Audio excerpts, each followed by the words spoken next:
नाथाय बहानिफ्राय फैदों गान्जा खेथि जोंनि उदालगुरि ओनसोलाव खालामा नाथाय बहानिफ्राय फैदों सोर लाबोनानै होफैदों जोङो सिन्ता खालामनो गोनां गोथौ सिन्ता खालामनो गोनाङाव दिनै गोग्लैदों मोनसे समाव बर' हारिखौ जुनारनिख्रुइबो रासिन गाज्रि नोजोरजों नायबोबाय बर' सेंग्राफोरखौ होसो होसो गावथारबाय सिलायनि गुलिजों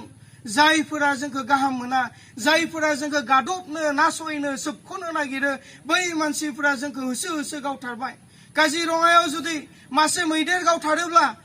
बे मैदेरखौ सोर गावथारदों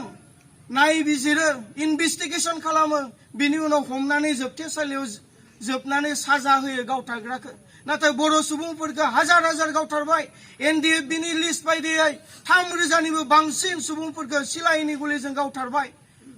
नाथाय बै गावथारनानैबो गावथारग्रानि जेबो जोङो बिजिरनाय मोनाखै अब्ला जोंखौ मा नोजोरजों नायो जुनारनिख्रुइबो रासिन जुनारनिख्रुइबो हामद्रायसिन लेथ्रासिन नोजोरजों जों बर' जाथिखौ नायगासिनो दङ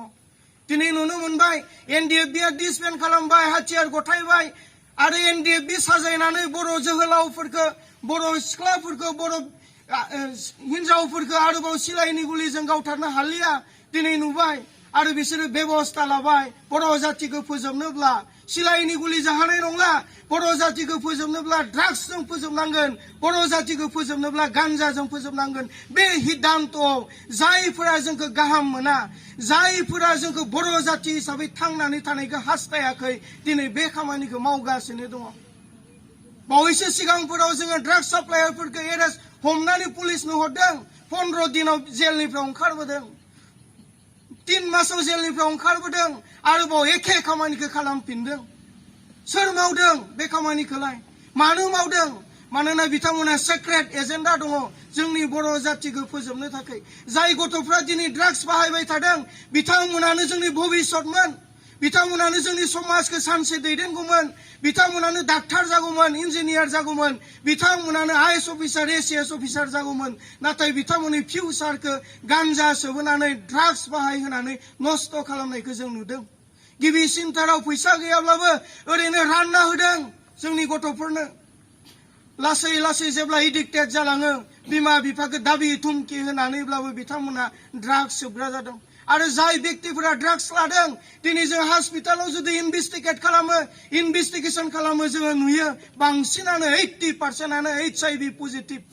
अब्ला HIV पजिटिभा जुदि ड्राग्स लाग्रा व्यक्तिनियाव हाबबायब्ला भबिष्यताव गथ' जोनोम होनो हानाय आरोबाव क्षमताया बिनियाव थाहैला अब्ला जोंनि माइलेजआ बेसेबां गोलाव दंबावो जोंनि जेनेरेशना बेसेबां गोलाव दंबावो बेखौ जोङो साननो गोनां दिनै बाध्य जादों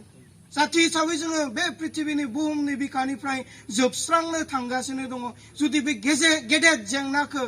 जों रायजो राजाफ्रा जुदि हमथानानै खामानि मावाब्ला जों जाति हिसाबैबो जोबलांगोन दिनै जों बे हायाव जोनोम मोनदों आरो बे हायाव थांनानै दङ आरो जोङो थैजासिम बे हायावनो थागोन गुबुन जायगायाव थांनानै जोङो संसार जाहैनो हाया बे हायावनो बे जायगायावनो आंनि गथ'आबो देरगोन अब्ला दिनैनि जि परिबेस सोर बुंनो हागौ आंनि गथ'आ भबिष्यताव ड्राग्स लाग्रा जाया गान्जा सोबग्रा जाया सोर बुंनो हागौ नोंथांनि फिसौआ नोंथांनि फिसाज्लाया नोंथांनि फंबाया गान्जा सोबग्रा जाया ड्राग्स लाग्रा जाया सोर बुंनो हागौ जुदि एरियायावनो बे हमायसादों गब'नानै दोङोब्ला बे जाथाया जों बयबो न'खरनियाव साग्लोबगोन दिनै गामि दाबसेयाव बबेबा गामियाव साब्रै साबा ड्राग्स लाग्रा दङ बबेबा गामियाव 10-15 जन गान्जा सोबग्रा दङ दिनैसो साब्रै साबा 10-15 जन गाबोन समफोर प्रत्येक न'खराव बे हमायसाया फैया होनना सोर बुंनो हागौ बिनिखाय जों साबधान जानि रायजो राजाफोर बे गिदिर जेंना मोनसे मिशन सोलिगासिनो दङ जाय व्यक्तिफोरा जाय हारिफोरा जों बायदि बर' हारिखौ जौगानायनिफ्राय फासयनायखौ हास्थायदों आरो फोजोबनो नागिरदों बिथांमोना माखासे षड़यन्त्र बाहायगासिनो दङ जोंनि जेनेरेशनखौ फोजोबनो थाखाय ड्राग्स रानना होदों गान्जा रानना होदों बिनिखाय जोङो साबधान जानि जों उदालगुरियाव थानानै बर्नगाव ओनसोलाव सोर गान्जा सोबो सोर ड्राग्स सोबो जों मिथिया नाथाय बे ओनसोलनि रायजो राजाफ्रा नोंथांमोना मिथिगौ बिनिखाय नोंथांमोनखौ लानानै बे हमायसाखौ मुक्त खालामनो थाखाय हमायसाखौ हमादन खालामनो थाखाय बे जेंनानिफ्राय जोङो सौसिनो थाखाय जोङो सिन्ता सरसा खालामनानै खामानि मावगासिनो दङ बेनिखाय रायजो राजा नोंथांमोन जोङो आवगायबोनांगोन एनडिएफबिनि बिर जोहोलाव गिबि मुंख्लं बाम्बुरगोराया गावनि बिखानि दुंब्रुद थैखो बर' जातिया जोबस्रांथों होननानै बावलाङाखै।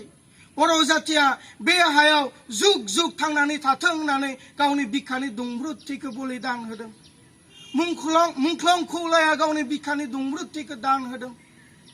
जों जुदि काउन्ट खालामनो थाङोबा VLT निफ्राय आरम्भ खालामनानै रमान स्क्रिप्टनिफ्राय लानानै NDFB नि दावहायाव 3000निबो बांसिन बिर जोहोलावजोफ्रा बिखानि दुंब्रुद थैखौ बलिदान होदों। जों बर' जातिया हारि बायदि थांनानै थानो हायो, नासय जानाय सोबख' जानायनिफ्राय जों उदां जायो, बिनि थाखाय बिथांमोना बिखानि दुंब्रुद थैखौ होदों।